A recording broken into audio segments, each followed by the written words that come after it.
నమస్కారం. ప్రాచీన గ్రంథాల ఆధారంగా శివుని మూలాలు అనే అత్యంత లోతైన మరియు ఆధ్యాత్మికమైన అంశాన్ని వివరించే ఈ విశ్లేషణకు స్వాగతం. సరే, ఏమాత్రం ఆలస్యం చేయకుండా నేరుగా విషయంలోకి వెళ్ళిపోదాం. అసలు సృష్టికర్త ఎలా ఉద్భవించారు? ఆ అనంతమైన శక్తికి ఆరంభం ఎక్కడ జరిగింది? ఇది ఎప్పటినుంచో ఆసక్తి రేకెత్తిస్తున్న ఒక అద్భుతమైన అంశం. మనం మన ప్రాచీన గ్రంథాలలోని నిగూఢమైన వాక్యాలను ఆధారంగా చేసుకుని ఈ రహస్యాన్ని ఛేదించే ప్రయత్నం చేద్దాం. పరమశివుడు ఎలా జన్మించాడు? ఈ ప్రశ్న వినడానికి చాలా చిన్నదిగా అనిపిస్తోంది కదా, కానీ దీని వెనుక ఉన్న రహస్యం అనంతం. అసలు సృష్టికే మూలకారణమైన ఆ దేవాదిదేవుడి జన్మ వృత్తాంతాన్ని అర్థం చేసుకోవడమనేది మన ఆధార గ్రంథాలలో వివరించబడిన ఒక అత్యంత లోతైన మిస్టరీ. అసలు ఒక ఆకారం లేని దేవుడికి ఒక ఆరంభం గురించి ఆలోచించడం, అబ్బా, నిజంగా అది మన ఊహలకు ఒక గొప్ప సవాలు. ఇక మొదటి విభాగం, ఆది గురువు. అసలు సృష్టి రహస్యం గురించి మాట్లాడుకునేటప్పుడు ఇక్కడ అత్యంత ఆసక్తికరమైన విషయం ఏంటంటే, పురాణాలలో ఆయనకున్న పేరు ఆదిగురు, అంటే మొట్టమొదటి గురువు అని అర్థం.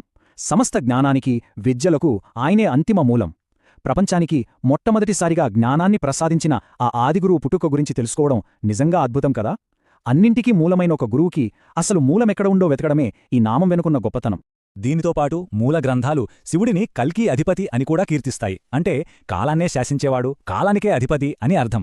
ఇక్కడే మనకు ఒక పెద్ద సందేహం రాకమానదు. అసలు కాలానికే అతీతుడైన ఒక శక్తికి జననమెలా సాధ్యమవుతుంది?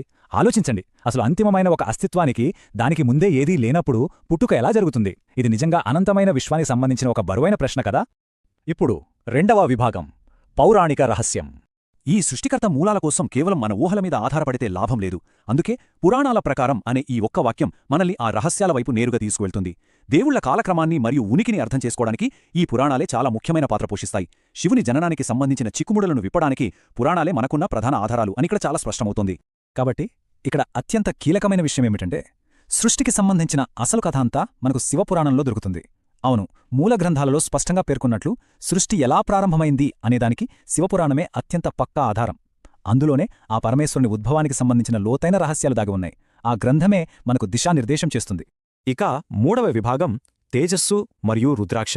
ఇప్పుడు మనం పురాణాల్లో చెప్పబడిన కొన్ని అత్యంత నిగూఢమైన అంశాలను పరిశీలిద్దాం. అవేంటంటే, విష్ణువు యొక్క వచనం, దైవికమైన తేజస్సు, పవిత్రమైన రుద్రాక్ష, ఒక బాలుడి రూపంలో ప్రత్యక్షమవ్వడం మరియు బ్రహ్మచారి అవతారం. చూడ్డానికి ఇవన్నీ విడివిడి అంశాలాగా అనిపించినా ఈ అద్భుతమైన సృష్టికథను అల్లడానికి ఇవే మన ముఖ్యమైన ఆధారాలు. ఈ ప్రతి ఒక్క అంశం జనన రహస్యాన్ని ఛేదించడంలో ఒక కీలక పాత్ర పోషిస్తుంది. ఆధార గ్రంథాలు చెబుతున్న దాని ప్రకారం శివుని ఉద్భవమనేది శ్రీ మహావిష్ణువు యొక్క వచనం, అంటే ఆయన పలికిన మాటల నుండి, అలాగే ఆయన నుండి వెలువడిన అత్యంత శక్తివంతమైన దైవిక కాంతి, అదేనండి తేజస్సుతో ముడిపడి ఉంది. ఈ అనంతమైన తేజస్సు మరియు వాక్కుల కలయిక ద్వారానే సృష్టికి నాంది పలికినట్లుగా మన పురాణాలు వివరిస్తున్నాయి. ఇది కేవలం ఒక సాధారణ జననం కాదు సుమా, దైవిక శక్తుల కలయిక.